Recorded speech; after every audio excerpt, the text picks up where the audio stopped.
ចានាងខ្ញុំសូមគោរពជំរាបសួរអ្នកដឹកនាំទាំងអស់និងអាណាព្យាបាលទាំងអស់ជាពិសេសអ្នកគ្រូនិងកូនទាំងអស់ដែលរៀននៅសាលារៀនសវណ្ណភូមិចាក្នុងនាមខ្ញុំជាអ្នកម្ដាយវ័យក្មេងនាងខ្ញុំមានចិត្តសប្បាយក្រៃលែងដែលមានកូនកើតមកដោយកលងធម៌ហើយបានរៀនសាលាល្អចាថ្ងៃនេះគឺជា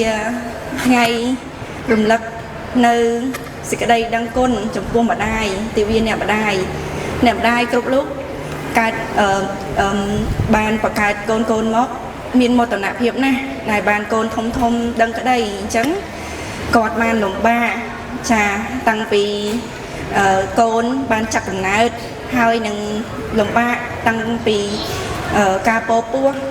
ហើយនឹងចិញ្ចឹមបីបាច់តំណបានធំអញ្ចឹងសូមកូនទាំងអស់គោរពស្រឡាញ់និងស្ដាប់បង្គាប់ឪពុកម្ដាយចាសូមកុំឲ្យគាត់លំបាកចិត្តហើយខិតខំរៀនសូត្រយកចិត្តទុកដាក់ស្ដាប់គ្រូបង្រៀនដើម្បីអនាគតល្អធំឡើងក្លាយជាកូនល្អសិស្សល្អនិងរស់នៅក្នុងសង្គមប្រកបដោយគុណធម៌សាលារៀនសុវណ្ណភូមិជាសាលាចំណេះទូទៅខ្មែរធំជាងគេនិងល្អជាងគេនៅកម្ពុជា